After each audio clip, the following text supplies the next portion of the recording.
Commander Jake Morrison stared at the computer screen in the communications room of the space station New Frontier. The numbers and symbols on the screen made no sense to him, but Dr. Lisa Carter seemed very excited about them. She had been working on these strange signals from space for 3 years now, and today she finally figured out what they meant. Lisa turned to Jake with wide eyes. "Commander, you need to see this right away. These signals we've been getting from deep space aren't random at all. Someone has been watching us." Jake walked over to her workstation. The screen showed rows of translated text that made his blood run cold. The messages talked about Earth like it was some kind of science project. They mentioned human wars, technology growth, and even things like how many people lived in different countries. Everything was written like a report, as if someone was studying Earth from far away. "Who sent these messages?" Jake asked, though he was afraid of the answer. Lisa pointed to another screen that showed star maps. "The signals come from different parts of the galaxy. There's a whole network of them, Jake. Someone called the Galactic Confederation has been watching Earth for hundreds of years. They know everything about us." Jake felt sick to his stomach. He called Admiral Helen Brooks right away. She arrived at the communications room within an hour, and her face grew more serious as Lisa explained what she had found. The messages were not just reports about humans. The newest ones talked about something called integration.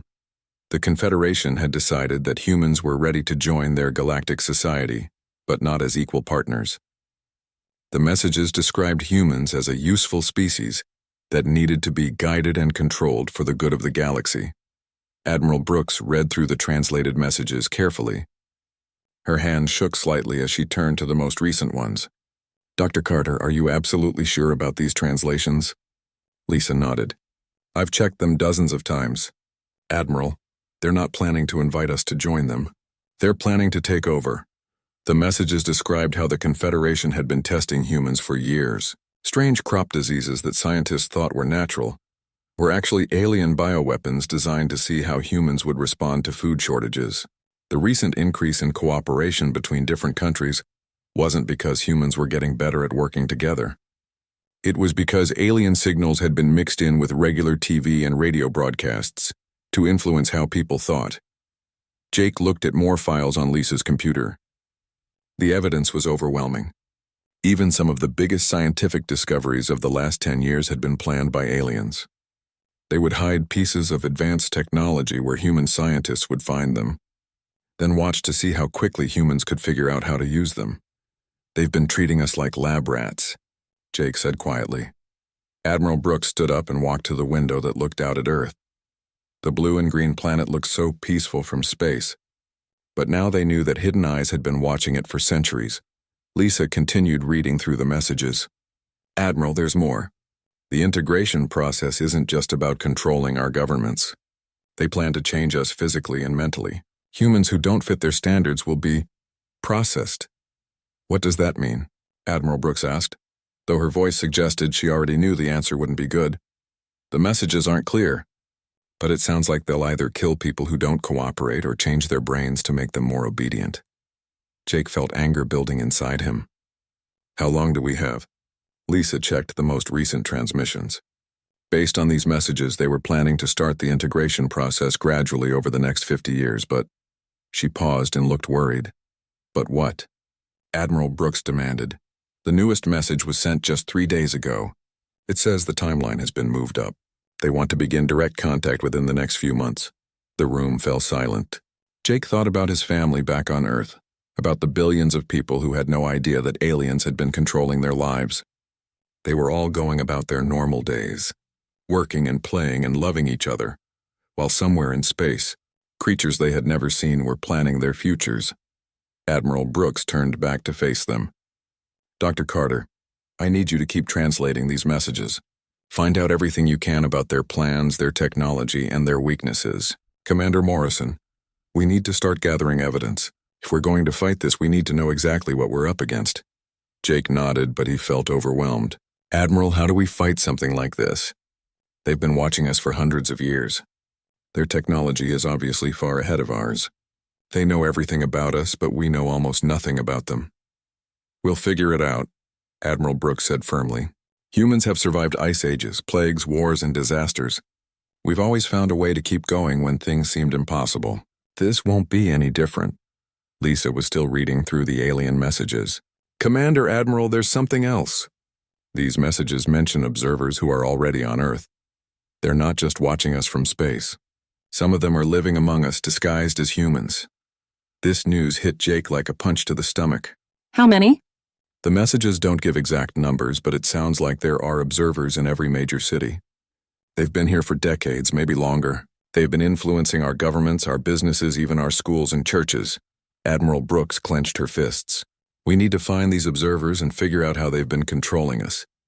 Dr. Carter, can you use these signals to track where the observers are located? Lisa studied her screens. I think so. The messages include location codes. Give me a few hours and I should be able to create a map showing where the signals are coming from on Earth. Jake looked at both women. What do we do once we find them? Admiral Brooks was quiet for a long moment. We're going to cut their communication lines. If they can't talk to their masters in space, maybe we can level the playing field. The plan sounded simple, but Jake knew it would be anything but easy. The observers had been on Earth for decades, and they had technology that humans couldn't even understand. Still, as he looked at the determination in Admiral Brooks' eyes and the intelligence in Dr. Carter's face, he felt something he hadn't expected to feel after learning about humanity's situation. He felt hope. Dr. Lisa Carter worked through the night, her eyes burning from staring at the computer screens. The alien communication signals were like a puzzle with thousands of pieces, and each new translation revealed more disturbing information about how deeply the Confederation had infiltrated human society. She had discovered something that made her hands shake as she typed. The observers weren't just watching Earth from hidden spaceships. They were walking among humans every single day, using advanced technology to look exactly like regular people. Some of them had been living on Earth for over 40 years. Captain Ryan Walsh entered the communication room at dawn, carrying 2 cups of coffee. Lisa gratefully accepted one and showed him what she had found during the long night. Look at these location codes, she said, pointing to her screen. Each observer has been assigned to specific areas. There's one in Washington, D.C. who's been working in the government for 23 years. Another one in New York has been running a major technology company. They're everywhere, Ryan. Captain Walsh studied the information carefully. He was a military man who had seen combat in 3 different countries. But this news made him feel more worried than any battle he had ever fought. How can we tell who's human and who's not? Lisa pulled up another file. The messages mentioned something called holographic skin technology. The observers wear it like clothing, but it makes them look completely human. They can even fake body heat and heartbeats. The only way to detect them is with special scanning equipment that can see through the holographic projections. Admiral Brooks arrived as the morning shift began.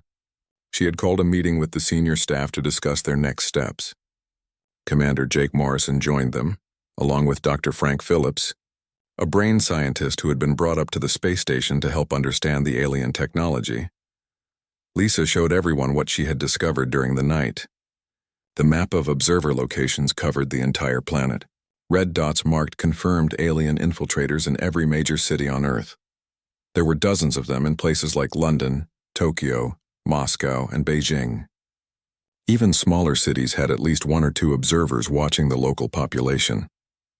This is worse than we thought, Admiral Brooks said quietly. They're not just studying us from a distance. They're controlling us from the inside. Dr. Phillips examined the files about the observers' activities. His face grew pale as he read through the reports. Admiral, these observers haven't just been watching. They've been actively changing human behavior for decades. He showed them translated messages that described how the observers had been using advanced technology to influence human thoughts and emotions. Special devices hidden in major cities could send signals that made people more aggressive or more cooperative, depending on what the Confederation wanted to test. Remember the sudden increase in global conflicts about 15 years ago? Dr. Phillips asked. According to these files, that wasn't natural human behavior. The observers were testing how quickly humans would turn violent when exposed to aggression-enhancing signals. Captain Walsh felt sick. You mean all those wars and riots were caused by aliens? Not all of them, Dr. Phillips replied. But many of the worst ones were artificially triggered. The observers would send signals to make people angry and suspicious of each other.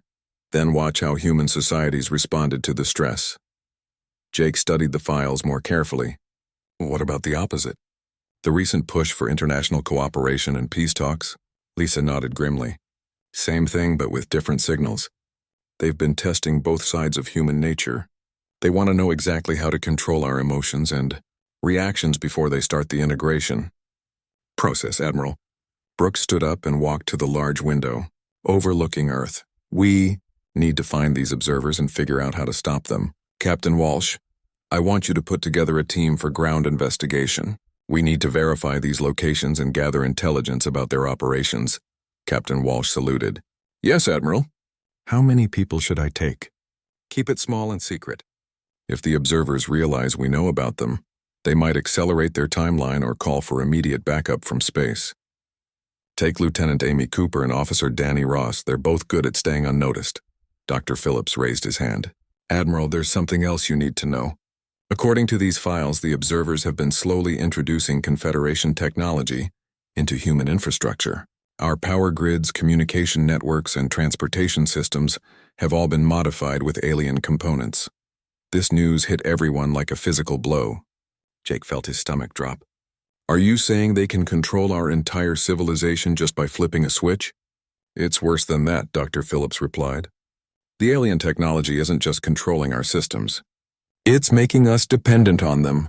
If they shut down their modifications, most of our modern technology would stop working. Planes would fall out of the sky, power plants would shut down, and communication satellites would go dead. Admiral Brooks turned back to face the group. So they've been setting up a trap for decades. When they finally reveal themselves, we won't be able to resist because our entire way of life depends on their technology. Lisa continued working on the translations while the others talked. She discovered files that made her gasp out loud. Admiral, you need to see this right away. Everyone gathered around her computer screen. The latest files contained detailed information about individual humans. The observers had been creating profiles of millions of people, rating them based on their usefulness to the Confederation. They know everything about us, Lisa said, her voice barely above a whisper. Names, addresses, jobs, family members, personality traits, political beliefs, medical records, everything. The files showed that humans were being categorized into different groups. Some were marked as valuable workers, who would be kept alive and put to work for the Confederation. Others were labeled as potential troublemakers, who would need to be processed before integration could be completed. Jake found his own name in the files. According to the observers, he was classified as a leadership type with strong independence traits and was marked for immediate processing when integration began. The same classification applied to Admiral Brooks and most other military officers. They're planning to eliminate anyone who might organize resistance, Admiral Brooks said. Scientists, military leaders, politicians who can't be controlled, religious leaders who might inspire people to fight back. Anyone who could unite humanity against them. Captain Walsh was studying the technical specifications of the observer facilities. Admiral, I think I found something important. These underground bases where the observers operate use a lot of power. They're connected to our electrical grids, but they also have their own power sources. If we could cut off their power, we might be able to disable their control systems. Dr. Phillips looked excited. That could work. If we shut down their bases simultaneously, we might create enough confusion to give ourselves time to figure out a real solution. Admiral Brooks nodded slowly. It's a start, but we need more information. Captain Walsh, begin your investigation immediately. Find these observer locations and figure out how to disable them. Dr. Carter, keep translating those signals. I want to know everything about their plans, their technology, and their weaknesses. Jake felt a new sense of determination. What about the people on Earth? Shouldn't we warn them? Admiral Brooks shook her head. Not yet. If we reveal this information too early, it could cause global panic. Governments might make desperate decisions that could make things worse. For now, we work in secret and gather as much information as possible. As the meeting ended, everyone understood that they were racing against time. Somewhere in space, alien ships were preparing for humanity's integration into their galactic empire. On Earth, hidden observers were making final preparations to control and reshape human civilization. But for the first time since discovering the truth, the humans felt like they had a plan. Captain Ryan Walsh and his small team landed in Colorado just after midnight. The secret underground facility beneath the mountains looked like any other military base, but everyone inside knew they were dealing with the most important crisis in human history. World leaders from every major country had been quietly brought here to hear the evidence about the alien infiltration. President Kate Williams sat at the head of a long table in the main conference room. Her face showed the strain of learning that everything she thought she knew about running a country was wrong. Next to her sat the Prime Minister of England, the President of Russia, and leaders from China, Japan, India, and dozens of other nations. All of them looked like they had aged 10 years in the past week. Admiral Helen Brooks stood at the front of the room with a large screen behind her. The evidence was overwhelming and terrifying. Photos of alien technology hidden beneath major cities, recordings of the intercepted space signals, and detailed maps showing observer locations around the world covered the walls. "Ladies and gentlemen," Admiral Brooks began, "3 weeks ago we discovered that humanity has been under alien observation and control for over 200 years. The beings calling themselves the Galactic Confederation have been manipulating our development to prepare us for forced integration into their empire." General Marcus Stone, the head of the American military, stood up angrily.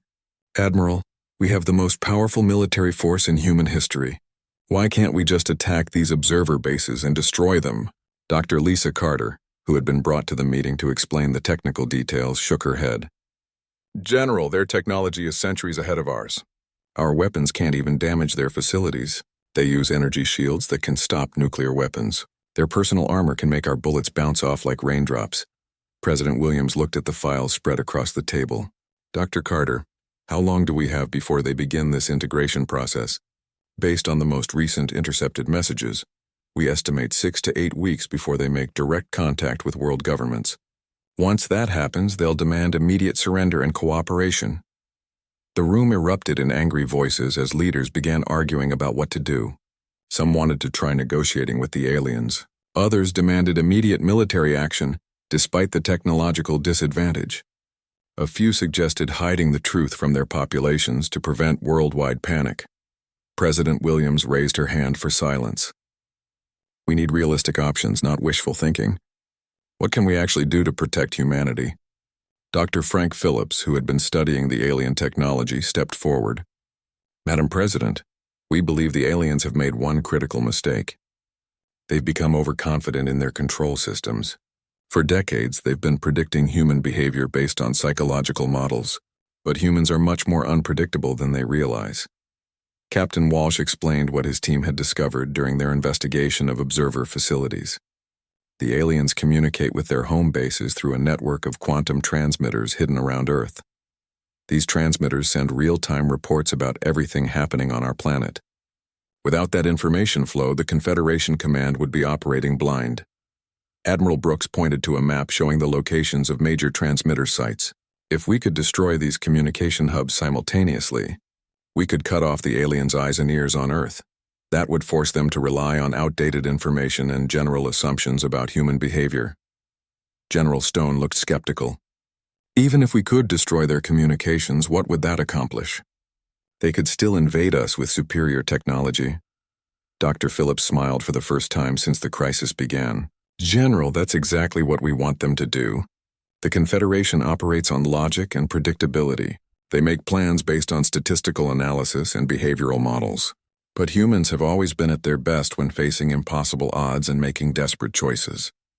Lieutenant Amy Cooper, who had been part of the investigation team, presented evidence they had gathered from infiltrating an observer facility in London. "The aliens are physically weak compared to humans. They're used to controlling situations through technology and psychological manipulation, not direct confrontation. In a fair fight, humans are actually stronger, faster, and more adaptable." The leaders around the table began to understand the plan that was forming. President Williams spoke slowly. "You're suggesting we deliberately provoke them into a direct confrontation by cutting off their intelligence network?" Admiral Brooks nodded. "Exactly. If they can't predict our responses and can't rely on their hidden manipulation systems, they'll be forced to deal with pure human unpredictability. That's something their orderly, logical civilization has never had to handle. Officer Danny Ross, who had been monitoring alien communications, added crucial information. Madam President, we've learned that the Confederation operates as a collective consciousness. Individual creativity and chaotic thinking are completely foreign to them. They've been studying humans for centuries, but they still don't really understand how we can make sudden, irrational decisions that somehow work out. Dr. Carter showed the leaders translated alien reports that revealed their confusion about human behavior. Look at these files. The observers have been baffled by things like human art, music, and literature. They can't understand why humans create beauty for its own sake, or why we're willing to sacrifice everything for abstract concepts like freedom and love. President Williams studied the battle plan that Admiral Brooks presented. The operation would require attacking 47 major alien facilities simultaneously across 6 continents. Each team would need to infiltrate heavily defended underground complexes and destroy quantum communication equipment that they barely understood. The timeline was tight. They had discovered that the aliens had detected unusual activity around some of their facilities. The integration schedule was being moved up. Instead of 6 weeks, humanity now had less than 2 weeks before the Confederation ships would arrive in Earth's orbit. General Stone raised the obvious concern. Admiral, this plan requires perfect coordination across the entire planet. If even one team fails or gets delayed, the aliens will realize what's happening and activate their emergency protocols. Admiral Brooks looked around the room at the faces of world leaders who had spent their careers competing with each other. General, this is humanity's only chance. We either work together perfectly, or we lose our freedom forever. President Williams made the decision that would determine humanity's future. Admiral Brooks, you have full authorization to begin Operation Blackout. Every military resource on Earth is at your disposal. The Chinese premier spoke up. President Williams, my country pledges complete cooperation. Our special forces teams are ready to assault the observer facilities in Asia. One by one, every leader in the room made the same commitment. For the first time in human history, every nation on Earth would work together toward a single goal. As the meeting ended, Dr. Carter pulled Admiral Brooks aside.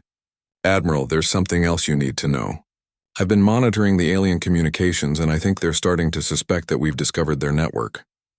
Admiral Brooks felt a chill run down her spine. How much time do we have? Maybe 72 hours before they realize we know everything. After that, they'll either accelerate their invasion timeline or activate some kind of backup plan we don't know about. Admiral Brooks looked out the window at the night sky. Somewhere up there, alien ships were preparing to enslave humanity. In 3 days, every human on Earth would either be free or would spend the rest of their lives as slaves to an alien empire. The next 72 hours would determine which future awaited the human race. Operation Blackout began at exactly midnight Greenwich Mean Time on a Tuesday that would forever change human history. In 47 locations around the world, special military teams moved silently through the darkness toward alien facilities that had been hidden beneath Earth's surface for decades. Captain Ryan Walsh crouched in the sewers beneath Manhattan, leading his team through tunnels that smelled of decay and dampness. Above them, millions of New Yorkers slept peacefully, unaware that the fate of their species was being decided in the darkness below their feet. The alien facility they were targeting had been disguised as a corporate data center for over 30 years. Agent Kelly Martinez checked her watch as she guided her team through the underground passages.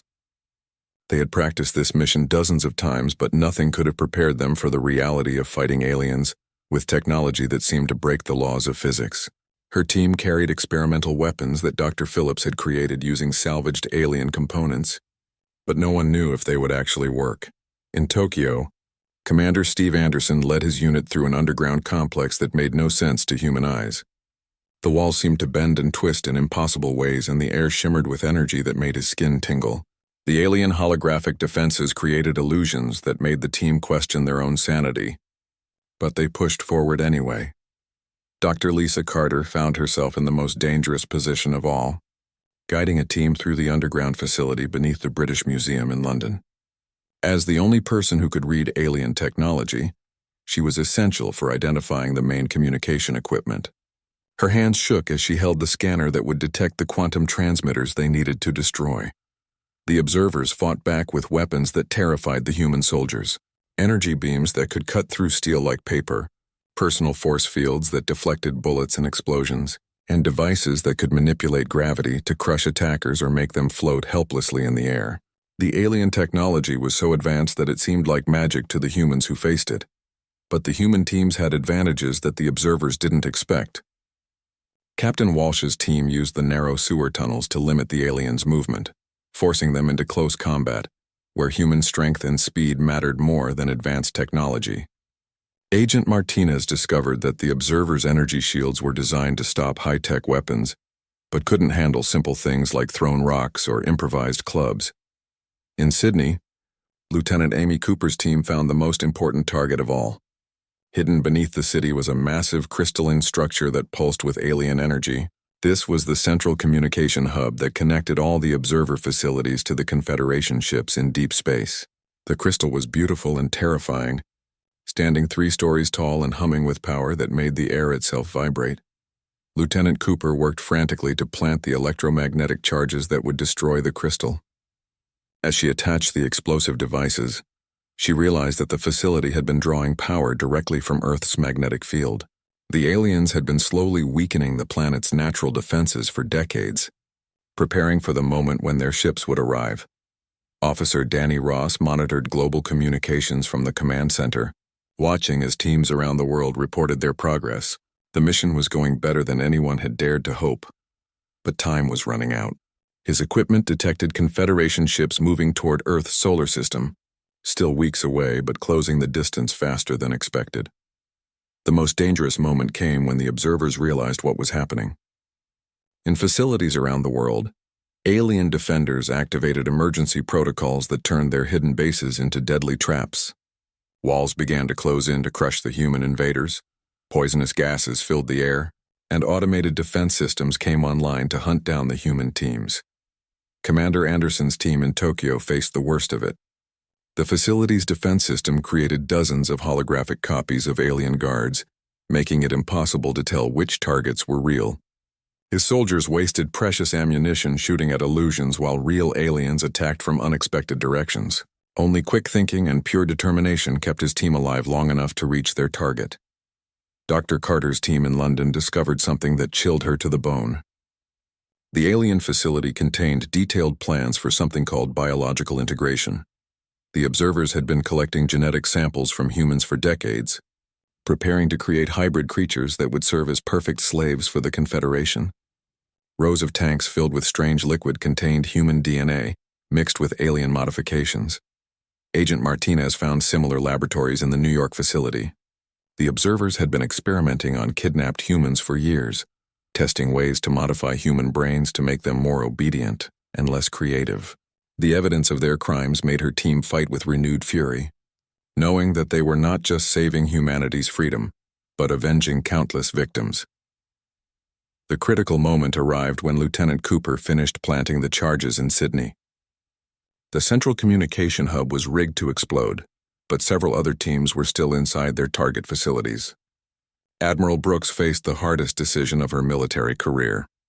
If they waited for all teams to evacuate, the aliens might discover the plan and activate their backup systems. If they detonated the charges immediately, some human soldiers would die in the explosions. Officer Ross's voice crackled over the radio with urgent news. "Admiral, I'm detecting massive energy spikes from the alien facilities.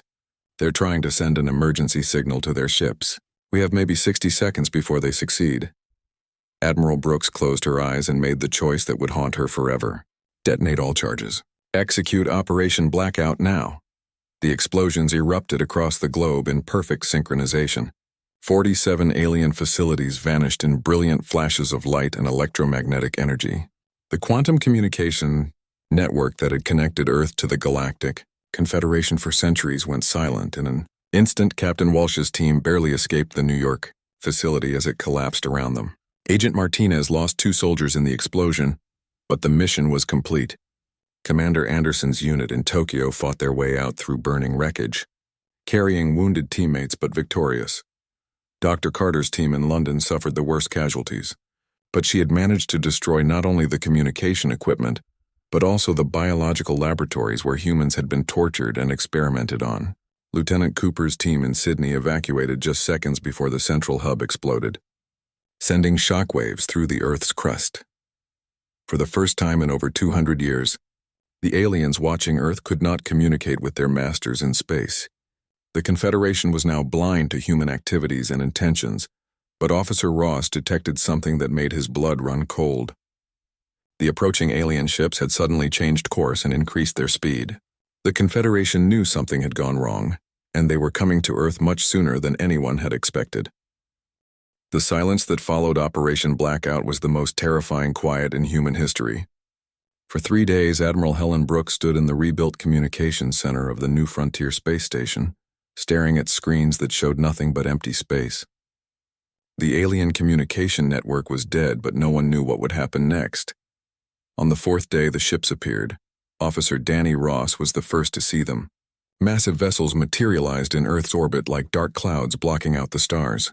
The ships were so large that they cast shadows on entire continents, and their design was so alien that human minds struggled to understand what they were looking at. The metal seemed to flow like liquid while staying solid, and lights pulsed along their surfaces in patterns that hurt to watch. Commander Jake Morrison, now promoted to Admiral after the losses during Operation Blackout, coordinated humanity's response from the command center. The plan was not to defeat the Confederation ships, but to prove that controlling humans would be more trouble than it was worth. Every action had to show the aliens that integration would be impossible. Dr. Lisa Carter worked frantically in her laboratory, using technology salvaged from the destroyed alien facilities. She had discovered something important about the Confederation during her years of studying their communications. They were not just technologically advanced. They were a collective consciousness that shared thoughts and emotions across their entire species. This collective mind was their greatest strength, but also their weakness. They valued order, predictability, and logical efficiency above everything else. Individual creativity and chaotic thinking were completely foreign to them. The idea of billions of separate minds making independent decisions was terrifying to creatures who had shared consciousness for millions of years. Dr. Carter had a plan that seemed crazy but might be humanity's only hope. Instead of trying to fight the alien ships with weapons, she wanted to attack them with something far more dangerous to their collective mind: pure human chaos and creativity. Captain Ryan Walsh led the preparation for this unusual battle. Using the alien technology they had captured, human scientists built broadcasting equipment that could transmit directly to the Confederation ships. But instead of sending surrender messages or pleas for mercy, they would broadcast something the aliens had never encountered before. Dr. Frank Phillips gathered teams of artists, musicians, writers, and philosophers from around the world. Their mission was to create the most chaotic, emotional, and illogical content possible. They would show the aliens everything that made humans unpredictable: contradictory emotions, impossible dreams, beautiful nonsense, and the magnificent chaos of individual creativity. The Confederation ships hung silently in orbit for 2 weeks, clearly confused by the lack of communication from their observer network. Without real-time intelligence about human activities, they couldn't implement their carefully planned integration protocols. They had expected to arrive and find a planet full of confused humans ready to accept alien guidance, but instead, they found complete silence. Admiral Morrison knew this confusion wouldn't last forever. Eventually, the aliens would decide to begin direct intervention regardless of their missing intelligence network. When that happened, humanity needed to be ready with their unconventional weapon. Lieutenant Amy Cooper, who had survived the destruction of the Sydney facility, helped coordinate the global broadcast network. Every television station, radio transmitter, and internet connection on Earth was prepared to send the same message simultaneously. The signal would be amplified by the captured alien technology to make sure it reached every ship in the Confederation fleet. The moment came when the alien ships finally attempted to make contact. A powerful transmission reached Earth, demanding immediate surrender and cooperation from all human governments. The message was broadcast in perfect English, Chinese, Spanish, and dozens of other languages, showing that the aliens had been studying human communication for centuries. But instead of the expected human response, Dr. Carter activated humanity's counter-broadcast. The signal that reached the Confederation ships was unlike anything their collective consciousness had ever experienced. The transmission began with the complete works of human art and literature that celebrated emotion over logic, paintings that showed impossible colors, music that mixed beautiful melodies with jarring discord, and poetry that used contradiction and paradox to express deeper truths. The aliens received everything from ancient cave paintings to modern abstract art, from classical symphonies to experimental noise music. Dr. Phillips had included mathematical paradoxes and logical contradictions that would confuse any mind that relied purely on rational thinking. The broadcast showed humans solving problems through intuition and luck, rather than careful planning. It demonstrated how humans could be simultaneously cruel and kind, selfish and selfless, logical and completely irrational. The most powerful part of the transmission was the human stories of individual heroism and sacrifice. Tales of people who gave up everything for abstract concepts like freedom, love, and justice. Stories of humans who chose to help strangers at great personal cost, or who fought impossible battles just because they believed it was right. The effect on the Confederation ships was immediate and dramatic. The collective consciousness that controlled the alien fleet began to experience something it had never felt before: confusion, doubt, and what humans would recognize as anxiety. The logical, orderly minds that had conquered dozens of worlds suddenly faced the reality of dealing with billions of individual humans who might make any decision at any time for any reason. Captain Walsh monitored the alien ship's responses using captured Confederation technology. The vessels began moving erratically, their formation breaking apart as the collective consciousness struggled to process the chaotic human broadcast. For creatures that planned everything in advance based on logical predictions, the idea of dealing with pure human unpredictability was overwhelming. Admiral Morrison authorized the final phase of their plan. Dr. Carter broadcast humanity's Declaration of Independence to the galaxy. But this was not a plea for help or a desperate call for allies. Instead, it was a warning to any alien civilization that might consider interfering with human development. The message was simple, but terrifying to any species that valued order and control. Humans announced that they would remain completely, chaotically, and unpredictably human regardless of any outside interference. Any attempt to control or modify human nature would be met not with organized resistance but with the full force of human creativity, stubbornness, and refusal to be reasonable. The broadcast explained that humans would rather destroy themselves than accept slavery, and that they would find ways to cause trouble that no logical mind could predict or prevent. It showed examples of humans throughout history who had chosen death over surrender, who had fought impossible battles just to prove they could, and who had created beauty and meaning in the darkest circumstances. The Confederation ships remained in orbit for another week, their collective consciousness clearly struggling with the decision of whether to proceed with integration. Dr. Carter continued monitoring their communications and detected something that gave her hope. The alien command structure was experiencing what humans would call an argument. Some parts of the collective consciousness wanted to proceed with forced integration, regardless of human resistance. But other parts had calculated that controlling a species, as chaotic and unpredictable as humans would, require constant attention and resources that could be better used elsewhere. The deciding factor came when Captain Walsh's team successfully hacked into the alien database and discovered their assessment files. The Confederation classified human unpredictability as a critical contamination risk to their collective consciousness. Extended contact with human chaos could potentially damage their ordered mental structure.